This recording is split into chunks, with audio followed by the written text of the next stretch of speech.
Okay.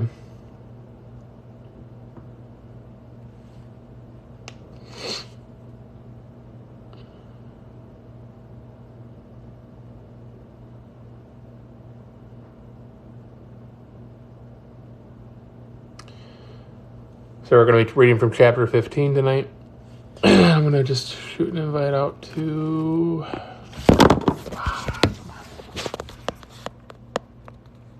Harley again. What's up, everybody? Hope you're having a good night. If this wants to stay up, stay.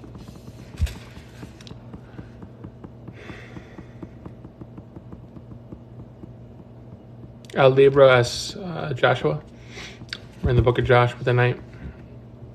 Chapter 15.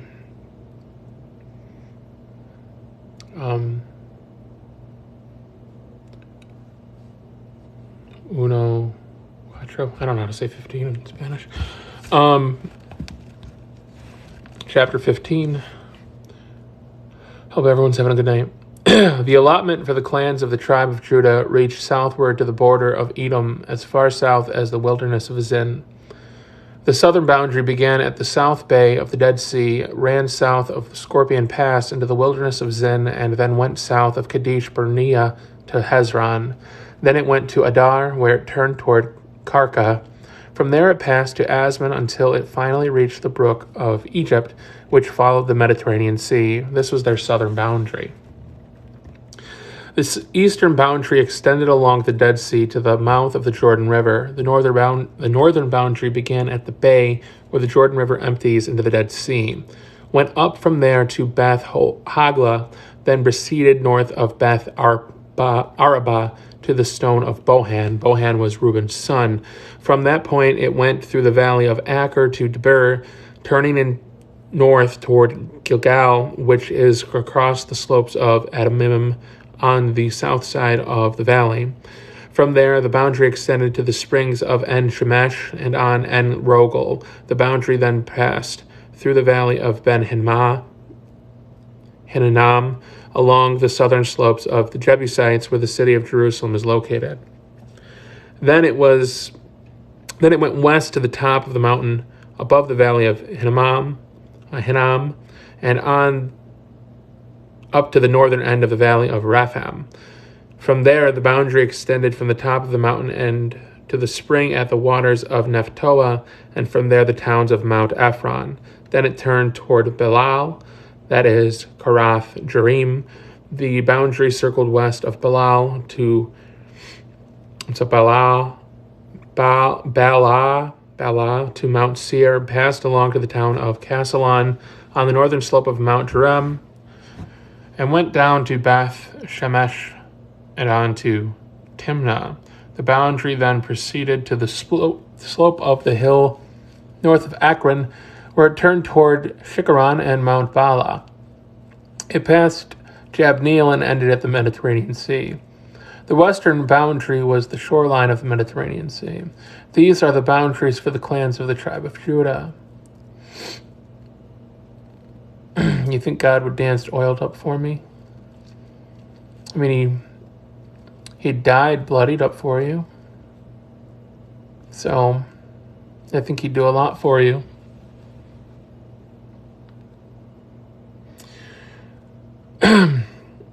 Verse 13. The Lord commanded Joshua to assign some of Judah's territory to Caleb, son of Jephunneh. So Caleb was given the town of Kirath Arba, that is Hebron, which has been named after Anak's ancestor. Caleb drove out the three groups of the Anakites, the descendants of Sheshai, Ahaman, and Talmai, the sons of Anak. From there he went to fight against the people living in the town of Debir, formerly called Kirath Sepher. Caleb said, I will give my daughter Aksa in marriage to the one who attacks and captures Kirath Sepher. Othniel, the son of Caleb's brother Kenaz, was the one who conquered it, so Aska became Othniel's wife. When Aksa married Othniel, she urged him to ask her father for a field, and she got down off her donkey. Caleb asked her, What's the matter? She said, Give me another gift. You have already given me the land of Negev. Now please give me springs of water too. So Caleb gave her upper and lower springs. So Caleb gave her the upper and lower springs. This was the homeland allocated to the clans of the tribe of Judah. The towns of Judah situated along borders of Edom in the extreme south were Kabzeel, Ed, Jachor, Kenah, Damana, Adadah, Kadesh, Hazor, Ethnan, Ziph, Tum, Beloth, Hazar Hadada, Karatha, Hezron, that is Hazor, Amam, Shema, Malada, Hazar-Gadah, Hashman, Beth Pelat, Hazar Shul, Beersheba, Biziothia, Bala, Im, Ezim, Elotalad, Kessel, Horma, Ziklag, Medamana, Sanasanana, Labath, Shalem, Ain, and Rimmon, 29 towns with their surrounding villages.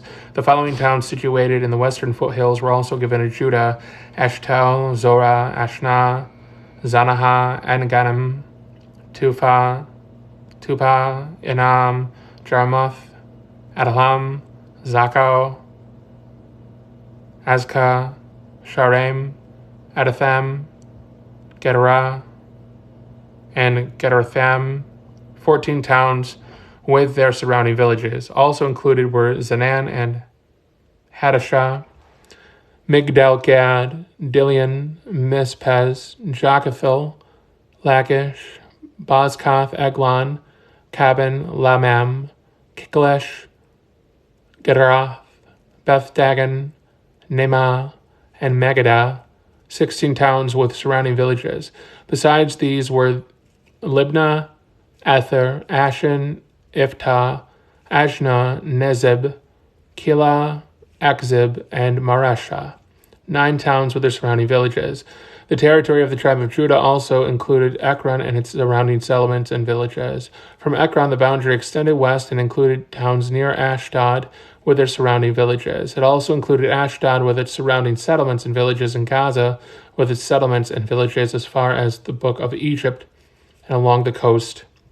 the Brook of Egypt along the coast of the Mediterranean Sea. Judah also received the following towns in the hill country: Shamir, Jeter, Zoko, Dana, Eshtma, Anim, Goshen, Holland, and Gilho. 11 towns with their surrounding villages. Also included were the towns of Arab, Duma, Ashen, Jenim, Beth Taba, Athika, Humta, Garath, Arba, that is Hebron, and Zior, 9 towns with their surrounding villages. Besides these, there were Maon, Carmel, Ziph, Judah, Jizreel, Jokdim, Zeno, Cain, Gibnah, and Timnah, 10 towns with their surrounding villages. In addition, there were Halol, Beth-Zur, Gedor, Marath, Beth-Anath, and Altakon, 6 towns with their surrounding villages.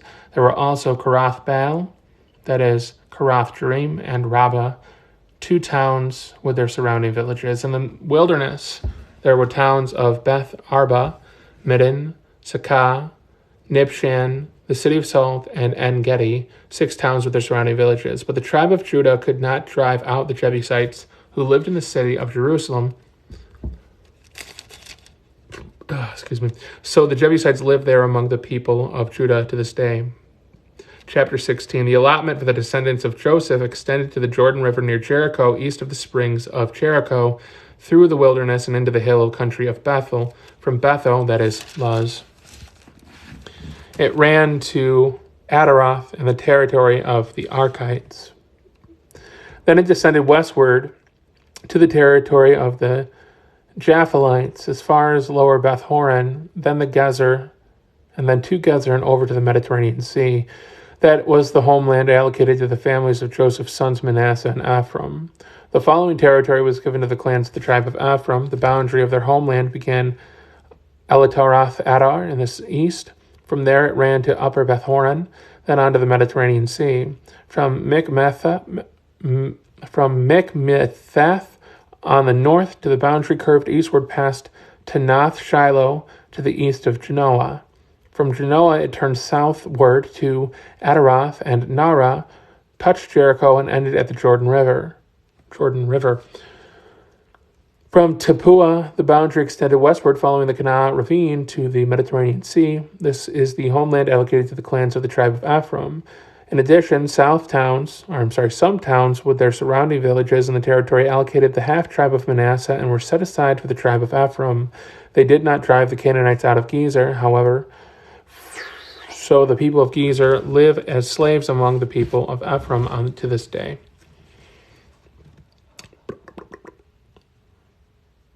Yeah, Jesus is God. Same thing. Joshua 17. The next allotment of land was given to the half-tribe of Manasseh, the descendants of Joseph's older son. Makir, the firstborn son of Manasseh, was the father of Gilead. Because his descendants were experienced soldiers, the regions of Gilead and Bashan on the east side of the Jordan had already been given to them. So the allotment on the west side of the Jordan was the remaining families within the clans of the tribe of Manasseh. Abiezer, Helek, Arasel, Sechem, Hefer, and Shemida. These clans represent the male descendants of Manasseh, son of Joseph. However, Zelophehad, a descendant of Hefer, son of Gilead, and son of Makir, son of Manasseh, had no sons. He had only daughters whose names were Mahlah, Noah, Hagla, Milcah, and Tirzah. He named one of his kids Noah. That's actually kind of cool. But it was a daughter. He had a daughter named Noah. Interesting. These, I kind of want to take note of that. That's really cool. It's a neat little detail.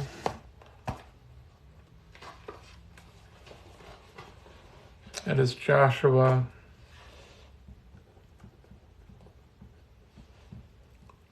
16.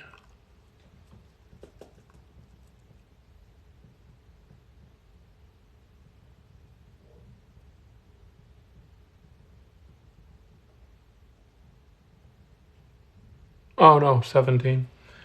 Sorry, I got myself confused there. Joshua 17:3. Daughter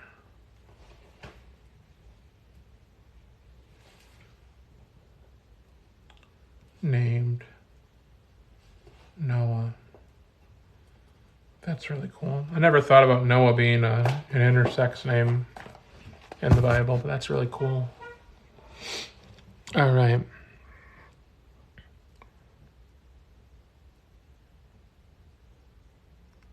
Noah, Hagla, Milcah, and Tirzah. These women came to Eleazar the priest, Joshua son of Nun, and the Israelite leaders said, "The Lord commanded Moses to give us a grant of land along with the men of our tribe." So Joshua gave them a grant of land along with their uncles, as the Lord had commanded. As a result, Manasseh's total allocation came to the 10 parcels of land, in addition to the land of Gilead and Bashan across the Jordan River. Because their female descendants of Manasseh received a grant of land along with the male descendants, the land of Gilead was given to the rest of the male descendants of Manasseh. The boundary of the tribe of Manasseh extended from the border of Asher to Mikmethath near Shechem. Then the boundary went south from Mikmethath to the settlement near the spring of Tapua. The land surrounding Tapua belonged to Manasseh, but the town of Tapua itself on the border of Manasseh's territory belonged to the tribe of Ephraim. From the spring of Tapua, the boundary of the Manasseh followed the Kanah ravine to the Mediterranean Sea. Several towns south of the ravine were inside Manasseh's territory, but they actually belonged to the tribe of Ephraim. In general, however, the land south of the ravine belonged to Ephraim, and the land north of the ravine belonged to Manasseh. Manasseh's boundary ran along the northern side of the ravine and ended at the Mediterranean Sea. North of Manasseh was the territory of Asher, and to the east was the territory of Issachar. The following towns within the territory of Issachar and Asher, however, were given to Manasseh: Beth Shan, Eblim, Dor, that is Naphtoth Dor, Endor, Tanakh, and Megiddo. Megiddo, Megiddo, I don't know, each with their surrounding settlements. Okay. But the descendants of Manasseh were unable to occupy these towns. They could not drive out the Canaanites who continued to live there. Later, however, when the Israelites became strong enough, they forced the Canaanites to work as slaves, but they did not drive them out of the land. The descendants of Joseph came to Joshua and asked, "Why have you given us only one portion of the land, our homeland? Why have you given us only one portion of land as our homeland when the Lord has blessed us with so many people?" Joshua replied, "If there are so many of you, and if the hill country of Ephraim is not large enough for you, clear out land for yourselves in the forest where the Perizzites and Raphites live." The descendants of Joseph responded, "It's true that the hill country is not large enough for us, but all the Canaanites in the lowlands have iron chariots, both those in Bethshan and its surrounding settlements, and those in the valley of Jezreel. They are too strong for us." Then Joshua said to the tribes of Ephraim and to Manasseh, the descendants of Joseph, "Since you are so large and strong, you will be given more than one portion. The forest of the hill country will be yours as well. Clear as much land as you wish, and take possession of the farthest corners. And you will drive out the Canaanites from the valleys too, even though they are strong and have iron chariots." Chapter 18. Now that the land was under Israelite control, the entire community of Israel gathered at Shiloh and set up the tabernacle. But there remained 7 tribes who had not been allotted to their grants of land. Then Joshua asked, "How long are you going to wait before taking possession of the remaining land the Lord, the God of your ancestors, has given you? Select 3 men from each tribe, and I will send them out to explore the land and map it out. But they will return to me with a written report of their proposed divisions of their new homeland. Let them divide the land into 7 sections, excluding Judah's territory in the south and Joseph's territory in the north. And when you record the 7 divisions of the land and bring them to me, I will cast sacred lots in the presence of the Lord our God to assign land to each tribe. The Levites, however, will not receive any allotment of land. Their role as priests of the Lord is their allotment, and the tribes of Gad, Reuben, and half-tribe of Manasseh won't receive any more land, for they have already received their grant of land, which Moses, the servant of the Lord, gave them on the east side of the Jordan River." As the men started on their way to map out the land, Joshua commanded them, "Go and explore the land and write a description of it. Then return to me, and I will assign the land of the tribes by casting sacred lots here in the presence of the Lord at Shiloh." The men did as they were told and mapped the entire territory into several sections, listing the towns in each section. They made a written record and then returned to Joshua in the camp at Shiloh. And there at Shiloh, Joshua cast sacred lots in the presence of the Lord to determine which tribe should have each section. The first allotment of land went to the clans of the tribe of Benjamin. It lay between the territory assigned to the tribes of Judah and Joseph. The northern boundary of Benjamin's land began at the Jordan River, went north to the slope of Jericho, then west through the hill country and the wilderness of Beth-aven. From there, the boundary went south to Luz, that is Bethel, and proceeded down Ataroth Adar on the hill that lies south of Lower Beth-horon. The boundary then made a turn, swung south along the western edge of the hill and facing Beth-horon, ending at the village of Kirath Baal, that is Kirath Jearim, a town belonging to the tribe of Judah. That was the western boundary. The southern boundary began at the outskirts of Kirath Jearim. From the western point, it ran to the spring of the waters of Nephtoah and down to the base of the mountain beside the valley of Ben Hinnom at the northern end of the valley of Rephaim. From there, it went down to the valley of Hinnom, crossing south of the slope where the Jebusites lived, and continued down to En-Rogel. From En-Rogel, the boundary proceeded to the northernly direction and came to En-Shemesh and on to Galiloth, which is across from the slopes of Edom. Then it went down to the stone of Bohan. Bohan was Reuben's son. From there it passed along the north side of the slope overlooking the Jordan Valley. The border then went down into the valley. ran past the north slope of Beth Hogla and ended at the north bay of the Dead Sea, which is the southern end of the Jordan River. This was the southern boundary. The eastern boundary was the Jordan River. These were the boundaries of the homeland allocated to the clans of the tribe of Benjamin, and these were the towns given to the clans of the tribe of Benjamin: Jericho, Beth Hagla, Amikakez, Beth Araba, Zemamarim, Bethel, Avim, Para, Afra, Kafar Amamoni, Aphani, and Geba, 12 towns with their surrounding villages. Also Gibeon, Ramah, Barath, Mizpah, Gepharah, Mozah, Rechem, Urpeel, Tarla, Zillah, Haleph, Jebus, that is Jerusalem, Gibeah, and Karath Jearim, 14 towns with the surrounding villages, or with their surrounding villages.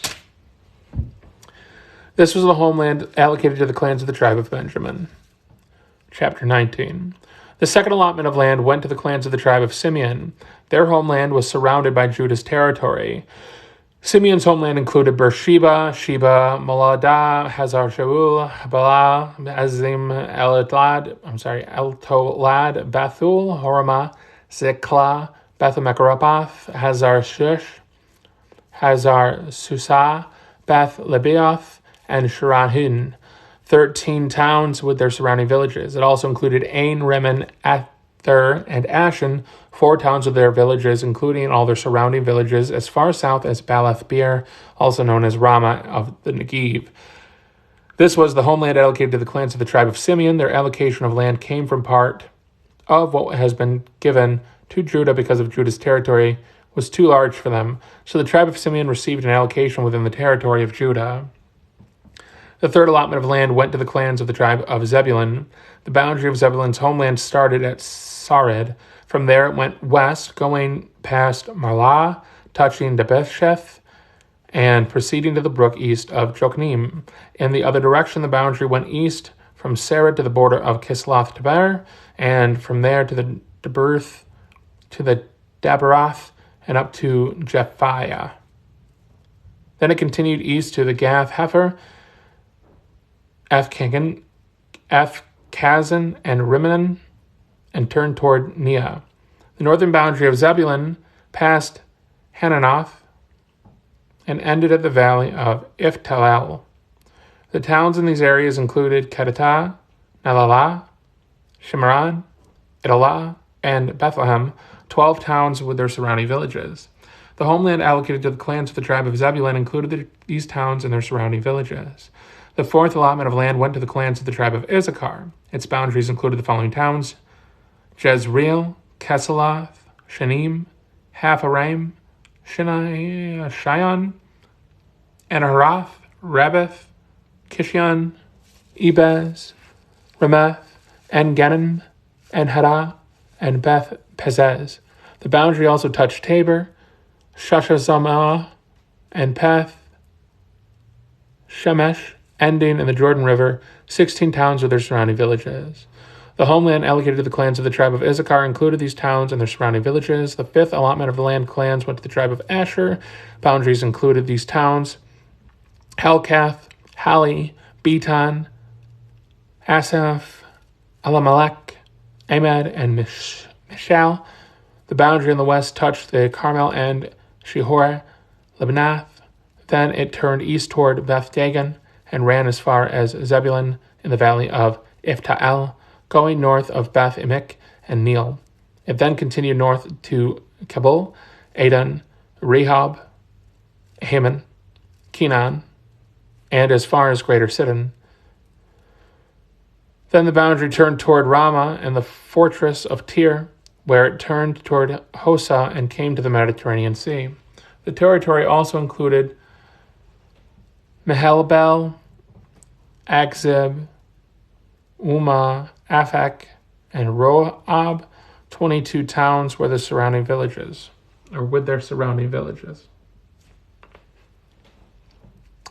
The homeland allocated to the clans of the tribe of Asher included these towns and their surrounding villages. The sixth allotment of land went to the clans of the tribe of Naphtali. The boundary ran from Heleph, from the oak at Zenanim, and extended across to Adammenekeb, Jabneel, and as far as Lakum, ending at the Jordan River. The western boundary ran past Aznath Tabor, then to Hakak, and touched the border of Zebulun. In the south, the border of Asher on the west, and the Jordan River on the east. The fortified towns included in these territories. The territory were Ziddim, Zur, Hamath, Raketh, Kinnereth, Adamah, Ramah, Hazor, Kadesh, Edrei, and Hazor, Yeran, Migdal, Horim, Beth Enith, and Beth Shemesh, 19 towns with their surrounding villages. The homeland allocated to the clans of the tribe of Naphtali included these towns and their surrounding villages. The seventh allotment of land went to the clans of the tribe of Dan. The land allocated as their homeland included the following towns: Zorah, Eshtaol, Ereshmesh, Shalabin, Ajalon, Iflah, Elon, Timnah, Akron, Eltekeh, Gibbethon, Baalath, Juhad, Bein Berek, Gathrimmon, Jargon, Rakan, and the territory across from Joppa. But the tribe of Dan had trouble taking possession of their land, so they attacked the town of Laish. They captured it, slaughtered its people, and settled there. They renamed the town Dan after their ancestor. The homeland allocated to the clans of the tribe of Dan included these towns and their surrounding villages. After all the land was divided among the tribes, the Israelites gave a piece of land to Joshua and his allocation. For the Lord had said he could have any town he wanted. He chose Timnath Serah in the hill country of Ephraim. He rebuilt the town and lived there. These are the territories that Eleazar the priest, Joshua son of Nun, and the tribal leaders allocated as grants of land to the tribes of Israel by casting the sacred lots in the presence of the Lord at the entrance of the tabernacle at Shiloh. So the division of the land was completed. Chapter 20. The Lord said to Joshua, now tell the Israelites to designate the cities of refuge as I instructed Moses. Anyone who kills another person accidentally and unintentionally can run to one of these cities. They will be places of refuge from relatives seeking revenge for the person who was killed. Upon reaching one of these cities, the one who caused the death will appear before the elders at the city gate and present his case. They must allow him to enter the city and give him a place to live among them. If the relatives of the victim come to avenge the killing, the leaders must not release the slayer to them, for he killed the other person unintentionally and without previous hostility. But the slayer must stay in that city and be tried by a local assembly, which will render a judgment. And he must continue to live in that city until the death of the high priest who was in office at the time of the accident. After that, he is free to return to his home in the town from which he fled. The following cities were designated as cities of refuge: Kadesh of Galilee, in the hill country of Naphtali, Shechem in the hill country of Ephraim, and Kirath Arba, that is Hebron, in the hill country of Judah. On the east side of the Jordan River, across from Jericho, the following cities were designated: Bezer, in the wilderness plain of the tribe of Reuben, Ramoth in Gilead, in the territory of the tribe of Gad, and Golan and Bashan, in the land of the tribe of Manasseh. These cities were set apart for all the Israelites as well as the foreigners living among them. Anyone who accidentally killed another person could take refuge in one of these cities. In this way, they could escape being killed in revenge prior to standing trial before the local assembly. Chapter 21. Then the leaders of the tribe of Levi came to consult with Eleazar the priest, Joshua son of Nun, and the leaders of the other tribes of Israel. They came to them at Shiloh in the land of Canaan and said, "The Lord commanded Moses to give us towns to live in and pasture lands for our livestock." So by the command of the Lord, the people of Israel gave the Levites the following towns and pasture lands out of their own grants of land. The descendants of Aaron, who were members of the Kohathite clan within the tribe of Levi, were allocated 13 towns that were originally assigned to the tribes of Judah, Simeon, and Benjamin. The other families of the Kohathite clan were allotted 10 towns from the tribes of Ephraim, Dan, and half-tribe of Manasseh. The clan of Gershon was allotted 13 towns from the tribes of Issachar, Asher, Naphtali, and half-tribe of Manasseh at Bashan.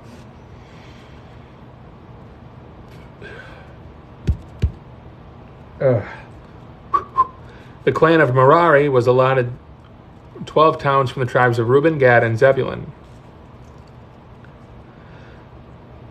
So the Israelites obeyed the Lord's command to Moses and assigned these towns and pasture lands to the Levites by casting sacred lots. The Israelites gave the following towns from the tribes of Judah and Simeon to the descendants of Aaron, who were members of the Kohathite clan within the tribe of Levi, since the sacred lot fell to them first. Kirath Arba, that is Hebron, in the hill country of Judah, along with its surrounding pasture lands. Arba was an ancestor of Anak. But the open fields beyond the town and the surrounding villages were given to Caleb, son of Jephunneh, at his possession.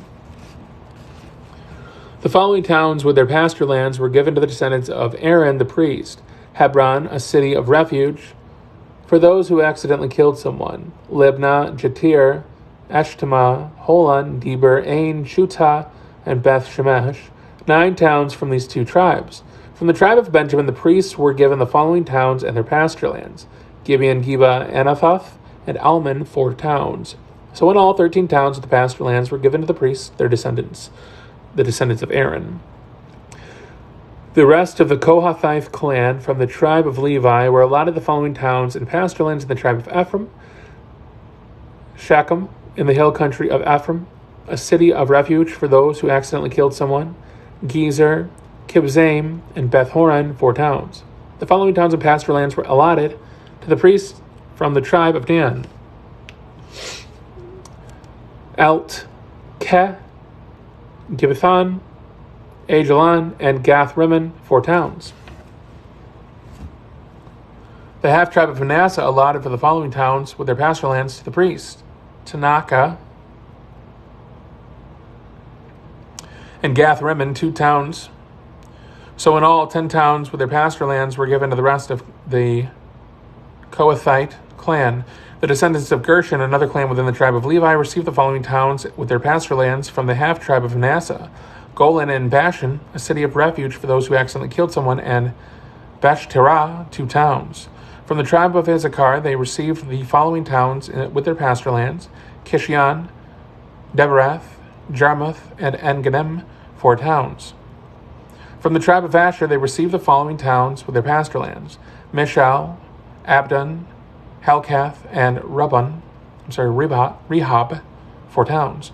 From the tribe of Naphtali, they received the following towns in their pasture lands: Kadesh in Galilee, a city of refuge for those who accidentally killed someone; Hamath, Dor, and Kartan, 3 towns. So in all, 13 towns with their pasture lands were allotted to the clan of Gershon. The rest of the Levites, the Merari clan, were given the following towns with their pasture lands from the tribe of Zebulun: Jokneam, Karta, Dimnah, and Nahala, 4 towns. From the tribe of Reuben, they received the following towns with their pasture lands: Bezer, Jahaz, Kedemoth, and Mephath, 4 towns. From the tribe of Gad, they received the following towns with their pasture lands: Ramoth and Gilead, in Gilead, a city of refuge for those who accidentally killed someone; Mahanaim, Heshbon, and Jazer, 4 towns. So in all, 12 towns were allotted to the clan of Merari. The total number of towns and pasture lands within the Israelite territory given to the Levites came to 48. Every one of these towns had pasture land surrounding them. So the Lord gave to Israel all the land he had sworn to give to their ancestors, and they took possession of it and settled there.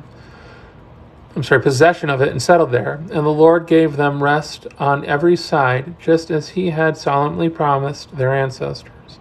None of their enemies could stand against them, for the Lord helped them conquer all their enemies. Not a single one of all the good promises the Lord had given to the family of Israel was unfulfilled. Everything he had spoken had come true.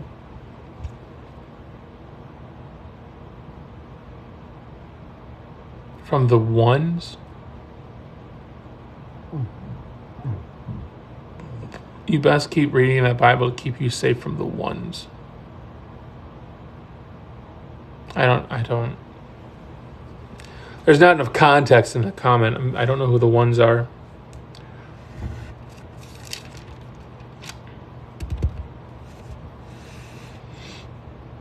Is that like a legion of demons? Demons fight me all the time, dude. I just use the name of Jesus, they leave me alone. Because they're scaredy cats of my Savior. You still here? I want to know who the ones are now. I'm confused. All right. Chapter 22. Then Joshua called together the tribes of Reuben, Gad, and the half-tribe of Manasseh. He told them, "You have done as Moses, the servant of the Lord, commanded you, and you have obeyed every order I have given you. During all this time, you have not deserted the other tribes. You have been careful to obey the commands of the Lord your God right up to the present day. And now the Lord your God has given the other tribes rest, as he promised them. So go back home to the land that Moses, the servant of the Lord, gave you as your possession on the east side of the Jordan River. But be very careful to obey all the commands and the instructions that Moses gave you. Love the Lord your God, walk in all his ways, obey his commands, hold firmly to him, and serve him with all your heart and all your soul."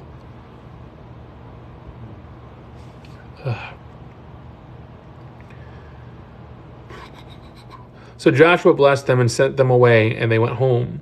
Moses had given the land of Bashan, east of the Jordan River, to the half-tribe of Manasseh. The other half of the tribe was given land west of the Jordan. As Joshua sent them away and blessed them, he said to them, "Go back to your homes with great wealth you have taken from your enemies, the vast herds of livestock, the silver, gold, bronze, and iron, and the large supply of clothing. Share the plunder with your relatives." So the men of Reuben, Gad, and the half-tribe of Manasseh left the rest of Israel at Shiloh in the land of Canaan. They started the journey back to their own homeland of Gilead, the territory that belonged to them according to the Lord's command through Moses. But while they were still in Canaan, and when they came to a place called Geliloth, near the Jordan River, the men of Reuben, Gad, and half-tribe of Manasseh stopped to build a large and imposing altar. The rest of Israel heard that the people of Reuben, Gad, and the half-tribe of Manasseh had built an altar at Gililoth,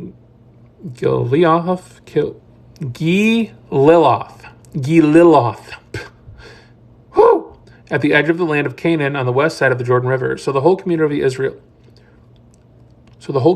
of Israel gathered at Shiloh and prepared to go to war against them. First, however, they sent the delegation led by Phinehas, son of Eleazar the priest, to talk to the tribes of Reuben, Gad, and the half-tribe of Manasseh. In this delegation were 10 leaders of Israel, one from each of the 10 tribes, and each the head of his family within the clans of Israel. When they arrived in the land of Gilead, they said to the tribes of Reuben, Gad, and the half-tribe of Manasseh, "The whole community of the Lord demands to know why you are betraying the God of Israel. How can you turn away from the Lord and build an altar for yourselves in the rebellion against him? Was our sin at Peor not enough? To this day, we are not fully cleansed of it, even after the plague that struck the entire community of the Lord. And yet today you are turning away from following the Lord. If you rebel against the Lord today, he will be angry with all of us tomorrow. If you need the altar because the land you possess is defiled, then join us in the Lord's land where the tabernacle of the Lord is situated and share our land with us. But do not rebel against the Lord or against us by building an altar other than the one true altar of the Lord our God.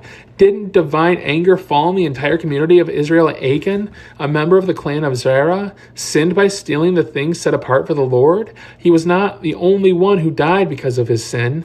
Then the people of Reuben, Gad, and the half-tribe of Manasseh answered the heads of the clans of Israel, "The Lord, the Mighty One, is God. The Lord, the Mighty One, is God. He knows the truth, and may Israel know it too. We have not built the altar in treacherous rebellion against the Lord. If we have done so, do not spare our lives this day. If we have built an altar for ourselves to turn away from the Lord to offer burnt offerings or grain offerings or peace offerings, may the Lord himself punish us." That truth is, we have built this altar because we fear in the future your descendants will say to ours, 'What right do you have to worship the Lord, the God of Israel?' The Lord has placed the Jordan River as a barrier between the Lord has Oh my goodness, it's still in quotations, I'm sorry. The Lord has placed the Jordan River as a barrier between our people and you people of Reuben and Gad. You have no claim to the Lord, so your descendants may prevent our descendants from worshiping the Lord. So we decided to build the altar, not for the burnt offerings or sacrifices, but as a memorial. It will remind our descendants and your descendants that we, too, have the right to worship the Lord at his sanctuary with our burnt offerings, sacrifices, and peace offerings. Then your descendants will not be able to say to ours, 'You have no claim to the Lord.' If they say this, our descendants can reply, 'Look at this copy of the Lord's altar that our ancestors made. It is not for burnt offerings or sacrifices. It is a reminder of the relationship both of us have with the Lord. Far be it from us to rebel against the Lord to turn away from him. By building our own altar for burnt offerings, grain offerings, or sacrifices, only the altar of the Lord our God that stands in front of the tabernacle may be used for that purpose." When Phinehas the priest and the leaders of the community, the heads of the clans of Israel, heard this from the tribes of Reuben, Gad, and the half-tribe of Manasseh, they were satisfied. Phinehas, son of Eleazar, the priest, replied to them, "Today we know the Lord is among us, because you have not committed this treachery against the Lord as we thought. Instead, you have rescued Israel from being destroyed by the hand of the Lord." Then Phinehas, son of Eleazar, the priest, and the other leaders left the tribes of Reuben and Gad in Gilead and returned to the land of Canaan to the Israelites to tell the Israelites what had happened. And all the Israelites were not satisfied. And all the Israelites were satisfied and praised God and spoke no more of war against Reuben and Gad. The people of Reuben and Gad named the altar Witness, for they said, "It is a witness between us and them that the Lord is our God too." What's up, Brother Michael? Chapter 23. The years passed, and the Lord had given the people of Israel rest from all of their enemies. Joshua, who was very old now, called together all the elders, leaders, judges, and officers of Israel. He said to them, "I am now a very old man. You have seen everything the Lord your God has done for you during my lifetime. The Lord your God has fought for you against your enemies.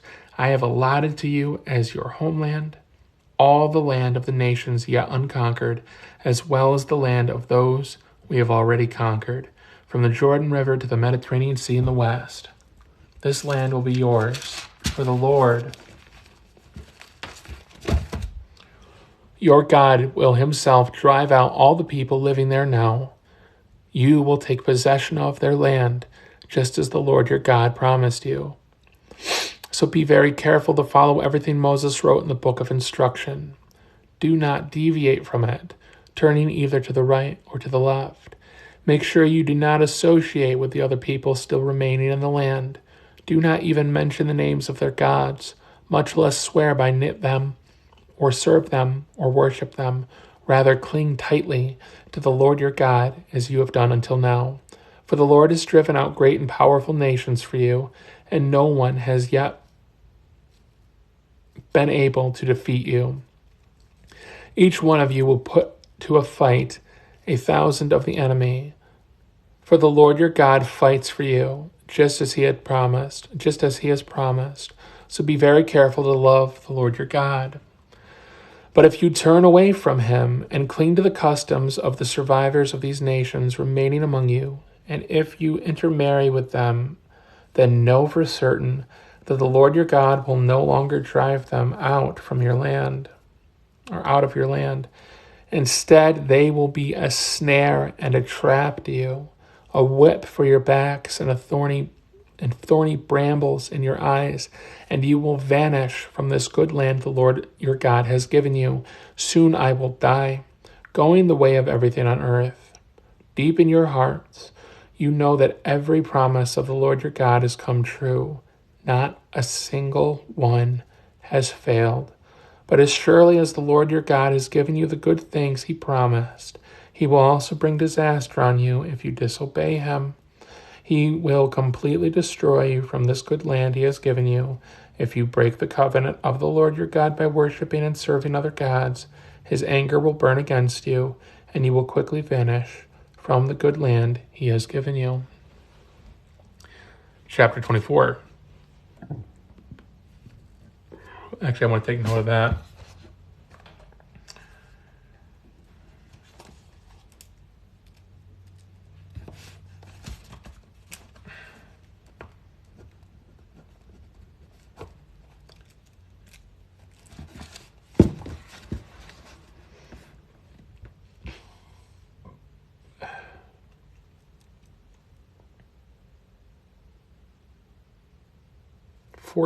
So Joshua 23:14.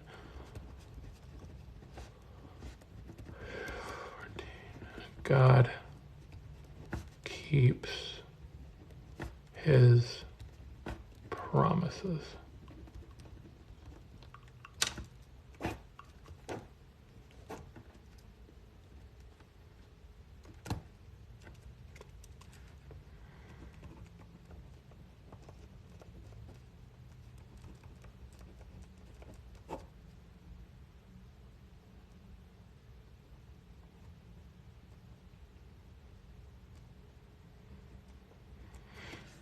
All right.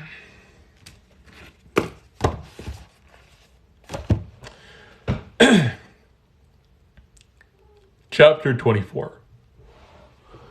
Then Joshua summoned all the tribes of Israel to Shechem, including the elders,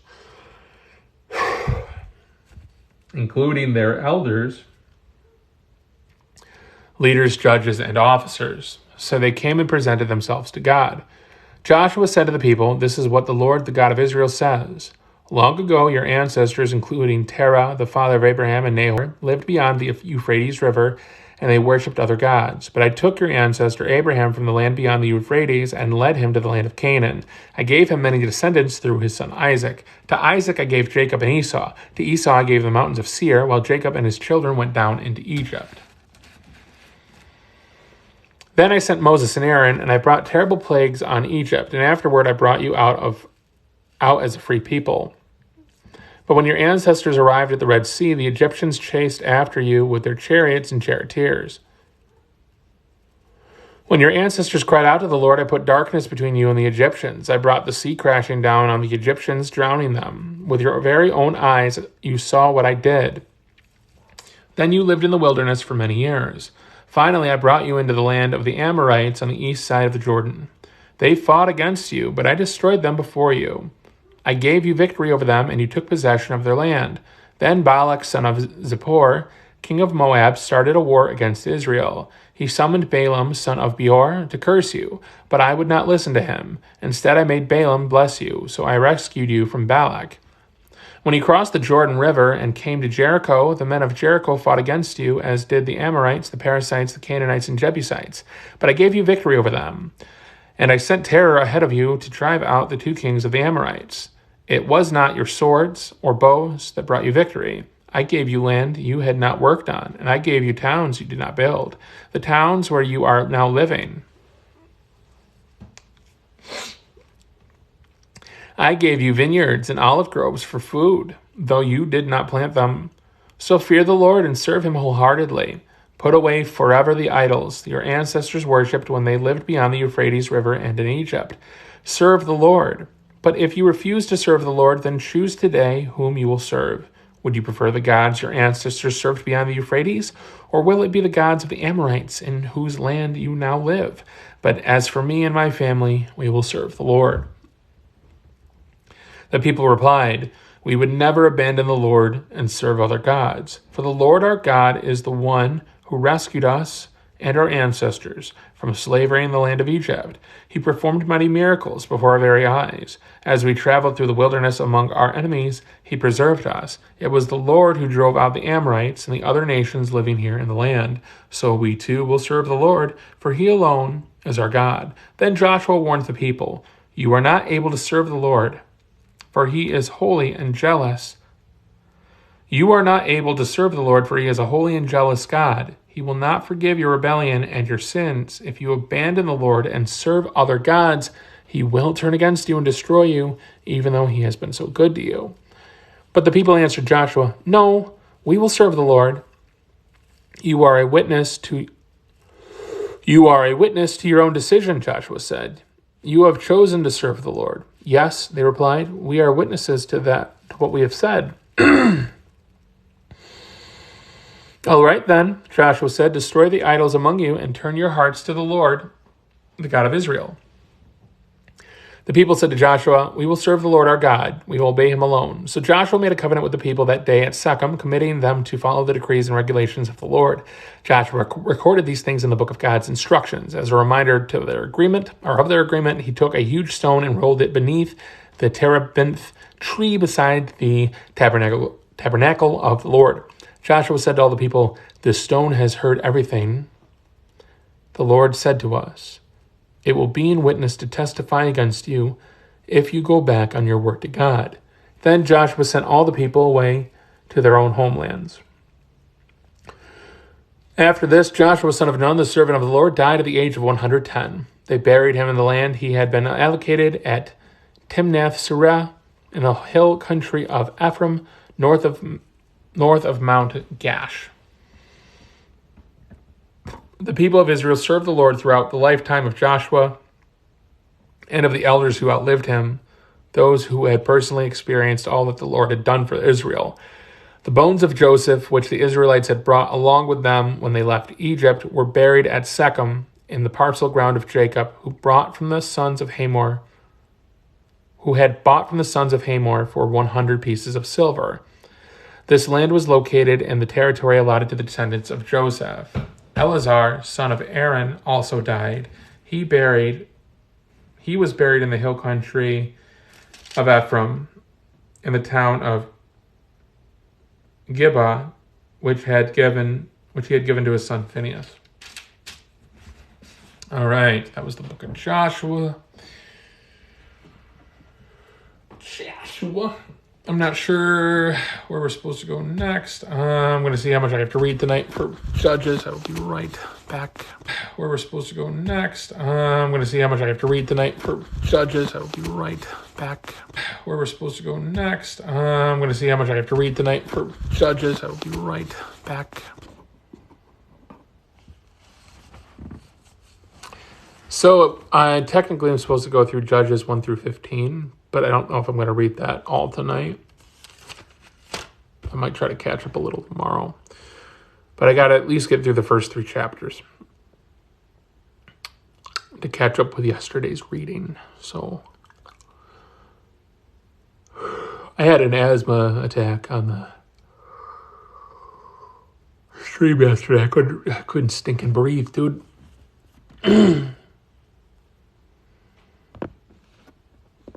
Are all my Christian buddies just not on tonight?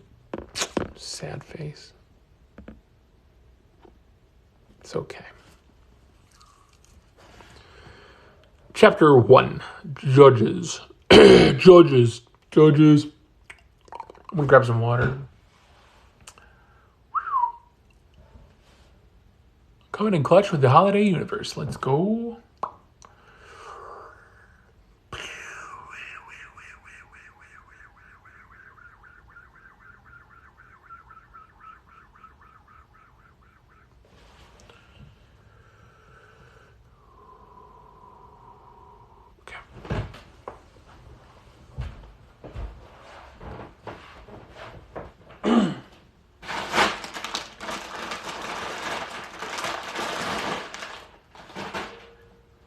Well, that's my last bottle of water, so I probably should go get some more water. I'll do that. I think I've got enough bottles just lying around here that I could just buy another pack of water with all of these water bottles. We'll see.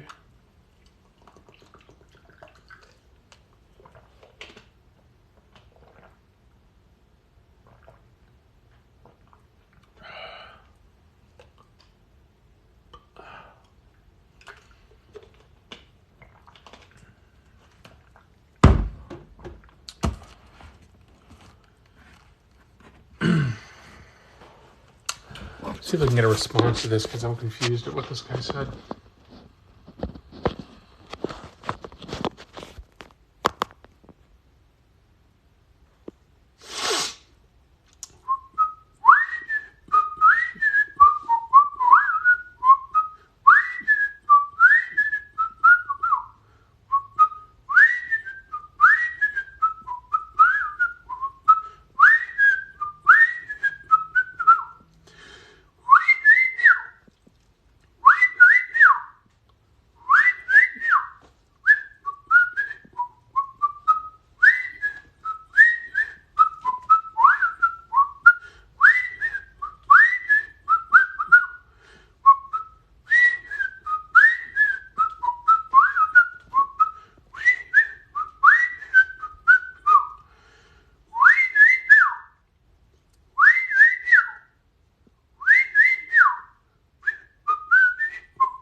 All right.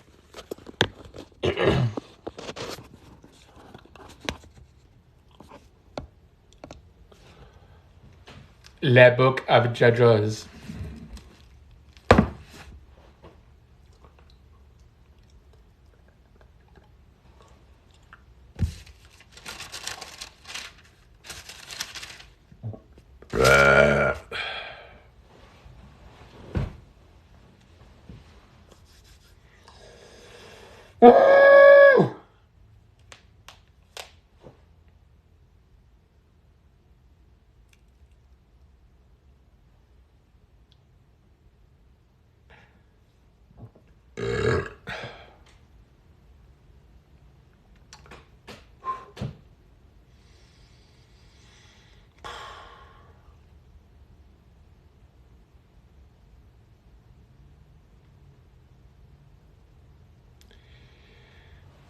Judges 1. After the death of Joshua, the Israelites asked the Lord, which tribe should go first to attack the Canaanites? The Lord answered, Judah, for I have given them victory over the land.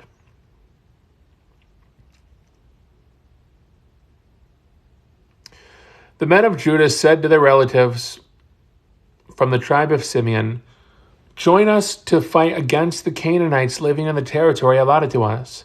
Then we will help you conquer your territory. So the men of Simeon went to Judah, with Judah. When the men of Judah attacked, the Lord gave them victory over the Canaanites and Perizzites, and they killed 10,000 enemy warriors at the town of Bezek.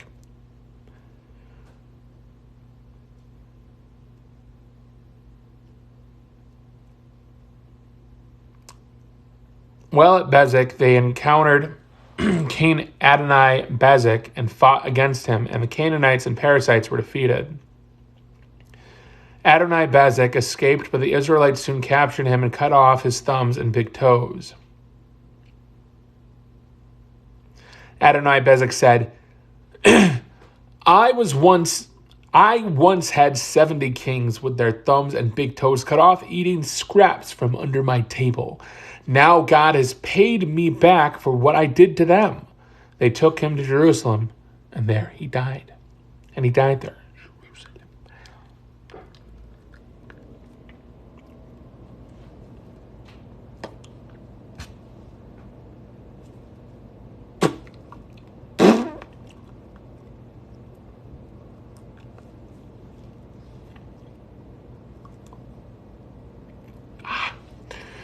The men of Judah attacked Jerusalem and captured it, killing all its people and setting the city on fire. Then they went down to fight the Canaanites living in the hill country, the Negev, and the western foothills. Judah marched against the Canaanites in Hebron, formerly called the Kiriath Arba, defeating the forces of Sheshai, Aman, and Talmai. From there they went to fight against the people living in the town of Debir, formerly called Kiriath Sepher. Caleb said, I will give my daughter Aksa in marriage to one who attacks and captures Karath Sepher. Othniel, the son of Caleb's younger brother, Kenaz, was the one who conquered it, so Azkah became Othniel's wife. When Azkah married Othniel, she urged him to ask her father for a field. As she got down off her donkey, Caleb asked her, "What's the matter?" She said, "Let me have another gift. You have already given me the land in the Negev. You've already given me land in Negev, so please give me springs of water too." So Caleb gave her the upper and lower springs. When the tribe of Judah left Jericho, the city of palms, the Kenites, who were descendants of Moses' father-in-law, traveled with them into the wilderness of Judah. They settled among the people there near the town of Arad in the Negev. Then Judah joined with Simeon to fight against the Canaanites living in Zephath, and they completely destroyed the town. So the town was named Hormah. In addition, Judah captured the towns of Gaza, Ashkelon, and Ekron, along with their surrounding territories. The Lord was with the people of Judah, and they took possession of the hill country. But they failed to drive out the people living in the plains, who had iron chariots. The town of Hebron was given to Caleb as Moses had promised, and Caleb drove out the people living there, who were descendants of the 3 sons of Anak. The tribe of Benjamin, however, failed to drive out the Jebusites who were living in Jerusalem. So to this day, the Jebusites live in Jerusalem among the people of Benjamin. The descendants of Joseph attacked the town of Bethel, and the Lord was with them. They sent men to scout out Bethel, formerly known as Luz. They confronted a man coming out of the town and said to him, "Show us a way into the town, and we will have mercy on you." So he showed them a way in, and they killed everyone in the town except that man and his family. Later, the man moved into the land of the Hittites, where he built a town. He named it Luz, which is its name to this day. The tribe of Manasseh failed to drive out the people living in Beth-shan, Tanakh, Dor, Iblim, Megiddo, and all their surrounding settlements, because the Canaanites were determined to stay in that region. When the Israelites grew stronger, they forced the Canaanites to work as slaves, but they never did drive them out completely out of the land. The tribe of Ephraim failed to drive out the Canaanites living in Gezer, so the Canaanites continued to live there among them. The tribe of Zebulun failed to drive out the residents of Kitron and Nahalal, so the Canaanites continued to live among them. But the Canaanites were forced to work as slaves for the people of Zebulun. The tribe of Asher failed to drive out the residents of Akko, Sidon, Alab, Aksib, Helba, Aphek, and Rehob. Instead, the people of Asher moved in among the Canaanites who controlled the land, for they failed to drive them out. Likewise, the tribe of Naphtali failed to drive out the residents of Beth Shemesh and Beth Anath. Instead, they moved in among the Canaanites who controlled the land. Nevertheless, the people of Beth Shemesh and Beth Anath were forced to work as slaves for the people of Naphtali.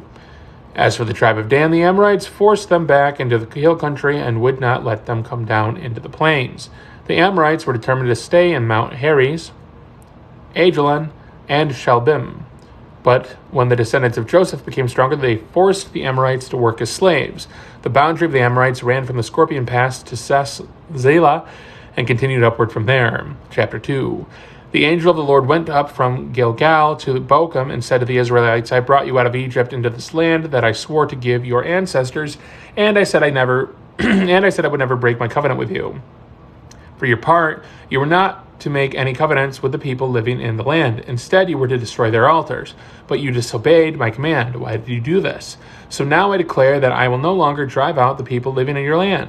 They will be thorns in your sides, and their gods will be a constant temptation to you."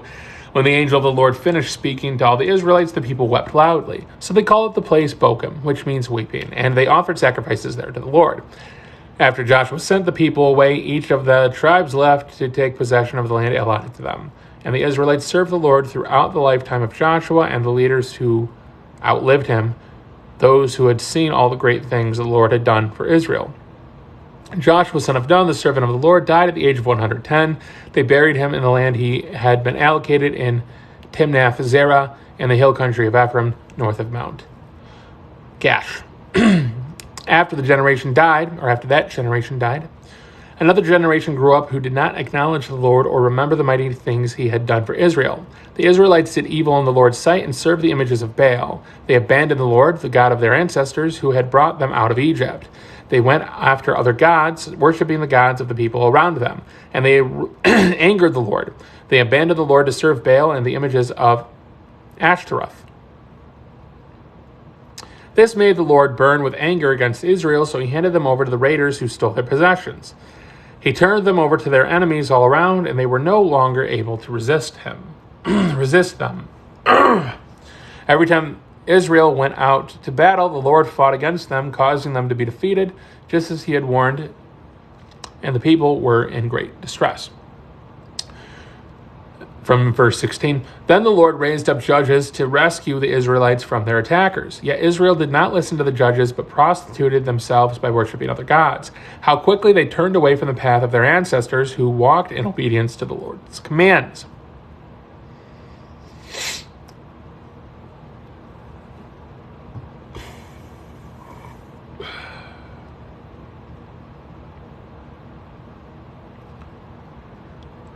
Whenever the Lord raised up a judge over Israel, he was with the judge and rescued the people from their enemies throughout the judge's lifetime. For the Lord took pity on his people who were burdened by oppression and suffering. But when the judge died, the people returned to their corrupt ways, behaving worse than those who had lived before them. They went after other gods, serving and worshiping them, and they refused to give up their evil practices and stubborn ways. So, the Lord burned with anger against Israel. He said, because these people have violated my covenant, which I made with their ancestors, and have ignored my commands, I will no longer drive out the nations that Joshua left unconquered when he died. I did this to test Israel, to see whether or not they would follow the ways of the Lord as their ancestors did. That is why the Lord left those nations in place. He did not quickly drive them out or allow Joshua to conquer them at all. Chapter 3. These are the nations that the Lord left in the land to test those Israelites who had not experienced the wars of Canaan. He did this to teach warfare to the generations of Israelites who had no experience in battle. These are the nations: the Philistines, those living under the 5 Philistine rulers, all the Canaanites, the Sidonians, and the Hivites living in the mountains of Lebanon, from Mount Baal Hermon to Lebo Hamath. These people were left to test the Israelites, to see whether they would obey the commands the Lord had given them to their ancestors through Moses.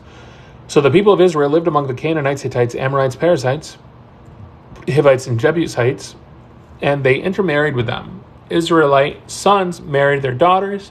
Israelite daughters were given in marriage to their sons, and the Israelites served their gods. The Israelites did evil in the Lord's sight. They forgot about the Lord their God, and they served the images of Baal and Asherah poles. Then the Lord burned with anger against Israel, and he turned them over to King Cushan, Rishathaim, and Aram Naharaim. And the Israelites served Cushan Rishathaim for 8 years. But when the people of Israel cried out to the Lord for help, the Lord raised up a rescuer to save them. His name was Othniel, the son of Caleb's younger brother, Kenaz. The Spirit of the Lord came upon him, and he became Israel's judge. He went to war against King Cushan Rishathaim of Asham, and the Lord gave Othniel victory over him. So there was peace in the land for 40 years. Then Othniel, son of Kenaz, died. Once again the Israelites did evil in the Lord's sight, and the Lord gave King Eglon of Moab control over Israel because of their evil. Eglon enlisted the Ammonites and Amalekites as allies,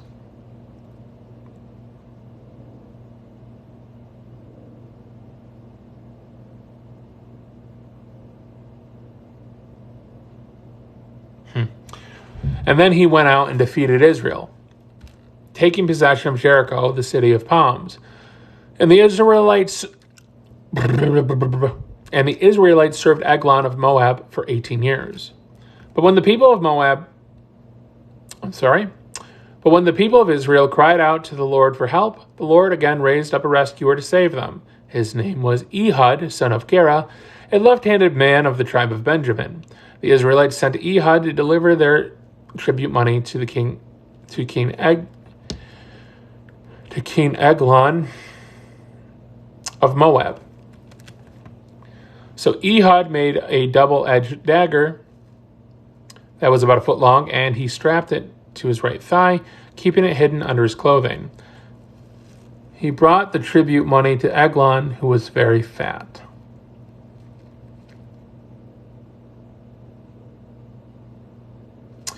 After delivering the payment, Ehud started home with those who had helped carry the tribute. But when Ehud reached the stone idols near Gilgal, he turned back. He came to Eglon and said, "I have a secret message for you."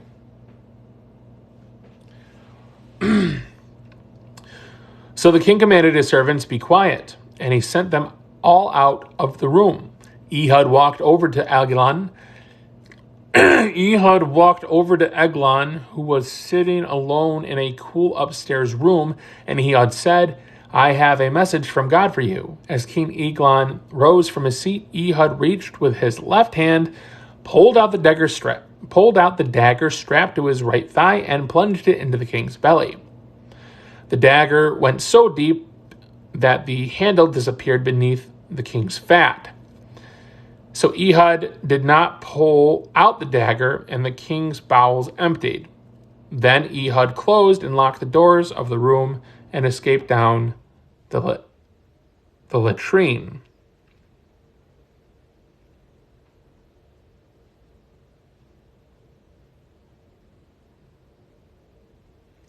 In other versions it says, and went out through the porch. Okay. After Ehud was gone, the king's servants returned and found the doors of the upstairs room locked. They thought he might be using the latrine in the room, so they waited. But when the king didn't come out after a long delay, they became concerned and got a key. And when they opened the doors, they found their master dead on the floor. While the servants were waiting, Ehud escaped, passing the stone idols on his way to Zerah. When he arrived in the hill country of Ephraim, Ehud sounded a call to arms. Then he led a band of Israelites down from the hills. "Follow me," he said, "for the Lord has given you victory over Moab, your enemy." So they followed him. And the Israelites took control of the shallow crossings of the Jordan River across from Moab, preventing anyone from crossing. They attacked the Moabites and killed about 10,000 of their strongest and most able-bodied warriors. Not one of them escaped. So Moab was conquered by Israel that day, and there was peace in the land for 8 years. After Ehud, Shamgar, son of Anath, rescued Israel. He once killed 600 Philistines with an ox goad. What's a goad? I don't know. All right.